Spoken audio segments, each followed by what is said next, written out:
ये महत्वपूर्ण है। प्रफुल्ल केतकर जी इसे किस तरह से देखते हैं, क्योंकि प्रधानमंत्री नरेंद्र मोदी ने एक तरह से ऑपोजिशन पर बिना किसी का नाम लिए बहुत करारा हमला बोला। उन्होंने कहा कि हनुमान जी जब राक्षसों का संहार करते हैं तो उन्हें कठोर होना पड़ता है, उसी तरह से हम भ्रष्टाचार और परिवारवाद के खिलाफ कठोर हो रहे हैं।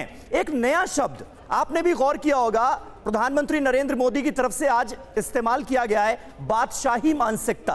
क्या मतलब है इसके? देखिए, साफ साफ बात है, हमने अभी हाल ही में 2 केसेस देखे जी। एक तरफ हमने देखा कल सुप्रीम कोर्ट ने अपोजिशन पार्टीज 14 अपोजिशन पार्टीज गई थी सीआईडी और ईडी के मिसयूज, तथाकथित मिसयूज के मामले में जिस याचिका को खारिज कर दिया। तो हमने 2 केसेस देखे, एक राहुल गांधी का केस है, दूसरा लालू प्रसाद यादव और उनके परिवार से जुड़े हुए केसेस है। राइट। जिस तरह से लामबंदी हुई, जिस तरह से मिसयूज का एक तरीके से गान गाया गया, और ऐसे में प्रधानमंत्री मोदी का यह कहना कि बादशाही मानसिकता, हम कानून से ऊपर है, कानून हमारे लिए थोड़ी होता है। उन्होंने कहा अंग्रेज छोड़कर गए, लेकिन भारत के लोगों को गुलामी में रखने की मानसिकता कुछ लोगों में वैसी ही बनी रही।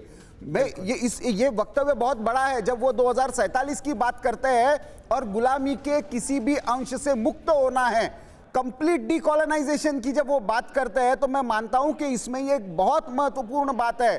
और जब वो कहते हैं कि सामाजिक न्याय के नाम पर, लोकतंत्र के नाम पर, इस बादशाही मानसिकता के नाम पर हमको क्या मिला है, तो वंशवाद मिला है, भ्रष्टाचार मिला है, परिवारवाद मिला है, क्षेत्रवाद मिला है। हमारी लड़ाई जो है वो इन सब से है, और इसको पार करते हुए हमें राष्ट्रवाद और सामाजिक न्याय, समाज के हर वर्ग के लिए आंदोलनात्मक, चाहे सत्ता में बैठे हो चाहे विरोध में हो, समाज के हर तबके को साथ में लेकर काम करना, मैं मानता हूं एक बड़ा मैसेज है, एक बड़ा, बिल्कुल एक बड़ा मैसेज है, एक बड़ा संदेश है निश्चित तौर पर। प्रफुल्ल जी आपका और रामकृपाल जी आपका, आप दोनों का बहुत बहुत शुक्रिया हमारे साथ इस खास चर्चा में जुड़ने के लिए।